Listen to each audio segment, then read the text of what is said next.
நவீன மருத்துவத்தின் இருண்ட பக்கம். நாம் ஏமாற்றப்படுகிறோம்.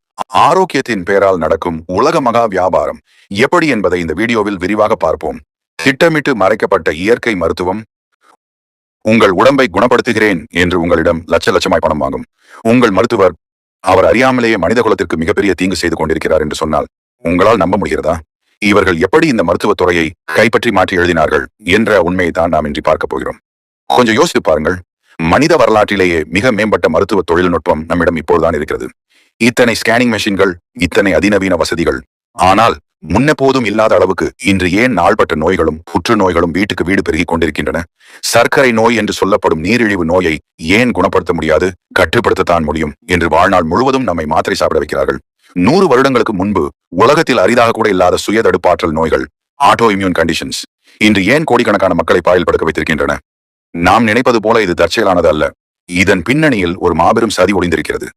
யாரும் அறியாமல் திரைமறைவில் அரங்கேறிய மனித குலத்திற்கு எதிரான ஒரு கூட்டுச்சதி இது. கோடிகள் கொட்டும் ஒரு வியாபாரத்திற்காக போடப்பட்ட கச்சிதமான ஸ்கெட்ச். இன்று நாம் பேச போவது ஏதோ கற்பனை கதை அல்ல. பெயர்கள், தேதிகள், பண பரிமாற்றங்கள் என ஆதாரங்களோடு ஆவணப்படுத்தப்பட்ட வரலாறு. ஒரு மனிதன், ஒரு திட்டம், ஒரு நூற்றாண்டு, ஒட்டுமொத்த மருத்துவம் என்ற வார்த்தையின் அர்த்தத்தையே மாற்றி எழுதினான்.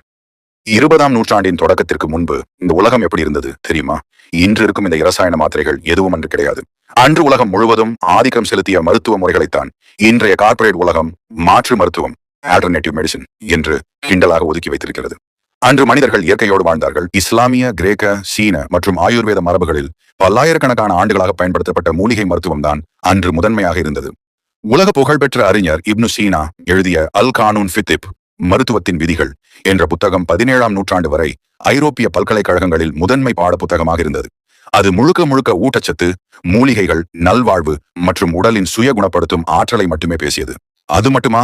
உண்ணாவிரதம், தூய்மையான காற்று, சூரிய ஒளி, சுத்தமான தண்ணீர் இவையே நோய்களை குணப்படுத்தும் கருவிகளாக இருந்தன. முதுகெலும்பையும் நரம்பு மண்டலத்தையும் சீரமைக்கும் கைமுறை மருத்துவ முறைகள் மிக துல்லியமாக வேலை செய்தன. அனைத்திற்கும் மேலாக முஹம்மது நபி அவர்கள் மனித குலத்திற்கு ஒரு முழுமையான மருத்துவ நெறிமுறையையே திபல் நபவி வழங்கியிருந்தார்கள்.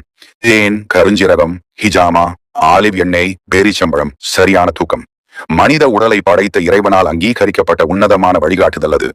நபிகள் நாயகம் அலஹி வசல்லம் கூறினார்கள், தேன் மற்றும் குரான் ஆகிய 2 நிவாரணங்களை பயன்படுத்திக் கொள்ளுங்கள். மேலும் கூறினார்கள், கருஞ்சீரகத்தை பயன்படுத்துங்கள், ஏனெனில் இதில் மரணத்தை தவிர மற்ற அனைத்து நோய்களுக்கும் நிவாரணம் உள்ளது. இவை அனைத்தும் மிகச் சிறப்பாக வேலை செய்தன. மக்கள் நீண்ட ஆயுளோடு ஆரோக்கியமாக வாழ்ந்தார்கள். ஆனால் அந்த அமைதியான உலகத்திற்குள் ஒரு பேராசை பிடித்த ஓனாய் நுழைந்தது. அவன்தான் ஜான் டி ராக்கஃபெல்லர். அவன் விதைத்த விதைதான் செய்த சதி வேலை இன்று ஒட்டுமொத்த மனித குலத்தையுமே வேட்டையாடிக் கொண்டிருக்கிறது. அவன் போட்ட திட்டம் எவ்வளவு கொடூரமானது என்பதை நீங்கள் அறிவீர்களா? இயற்கை மருந்துகளில் இருக்கும் வீரியமிக்க கூறுகளை தனியாக பிரித்தெடுத்து அதை தன் வசம் இருந்த பெட்ரோலிய கழிவுகளில் இருந்து செயற்கையாக தயாரித்தான். அதற்கு காப்புரிமை பெற்றான்.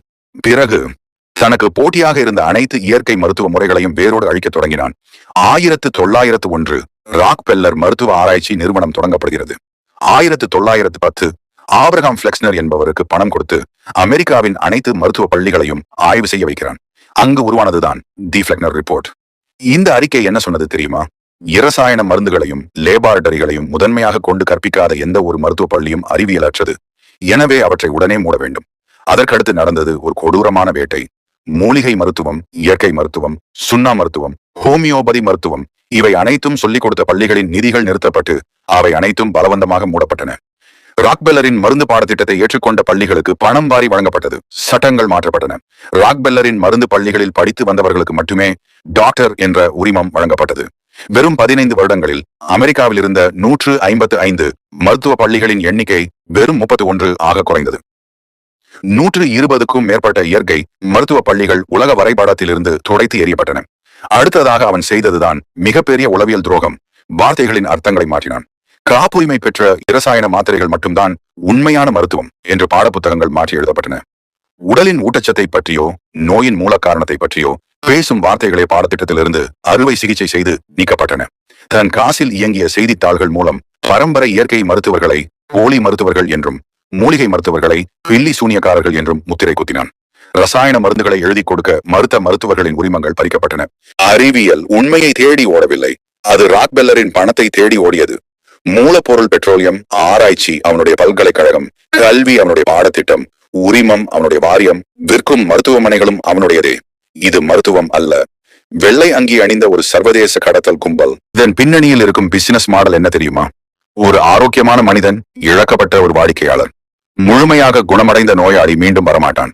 ஆனால் நோயை கட்டுக்குள்ளே வைத்திருக்கும் ஒரு நோயாளி தன் வாழ்நாள் முழுவதும் ஒவ்வொரு மாதமும் மருந்து வாங்க தேடி வருவான். பெரிய மருந்து நிறுவனங்கள் எப்போது கடைசியாக ஒரு நோயை வேரோடு குணப்படுத்தும் மருந்தை கண்டுபிடித்தோம் என்று சொன்னார்கள், அவர்கள் எப்போதும் சிகிச்சைகள் மற்றும் வாழ்நாள் முழுக்க சாப்பிட வேண்டிய மாத்திரைகளை மட்டுமே அறிவிப்பார்கள். ஏனெனில் ஒரே முறையில் நோய் குணமானால் அவர்களின் பல லட்சம் கோடி பிசினஸ் மாடல் அடியோடு சரிந்து விடுமே. புற்றுநோய் சிகிச்சை என்பது மட்டும் வருடத்திற்கு $300 பில்லியன் கொட்டும் உலக மகா பிசினஸ். அப்படியானால் இதற்கு தீர்வே இல்லையா? இருக்கிறது. நாம் நம்முடைய வேர்களுக்கு திரும்ப வேண்டும். நவீன அறிவியல் இன்று பல கோடிகளை செலவழித்து முகமது நபி அவர்கள் 1400 ஆண்டுகளுக்கு முன்பே சொன்ன இயற்கை வழிமுறைகளை தான் மெதுவாக வேறு வழியில்லாமல் ஒத்துக்கொண்டு வருகிறது. கருஞ்சீரகம் நபிகளார் சொன்ன அந்த ஒற்றை வார்த்தையின் மகிமையை நிரூபிக்க இன்று 1200க்கும் மேற்பட்ட நவீன அறிவியல் ஆய்வுகள் அதன் வீரியமிக்க மருத்துவ குணங்களை உறுதிப்படுத்தியுள்ளன. திங்கள் மற்றும் வியாழக்கிழமைகளில் நோன்பு நோக்கச் சொன்னார்கள் நபிகளார். இன்று உண்ணாவிரதம் இருக்கும்போது உடலின் செல்கள் தங்களை தாங்களே சுத்தம் செய்து கொள்ளும் ஆட்டோபாஜி என்ற தத்துவத்தை கண்டுபிடித்ததற்காக 2016 மருத்துவத்திற்கான நோபல் பரிசு வழங்கப்பட்டுள்ளது.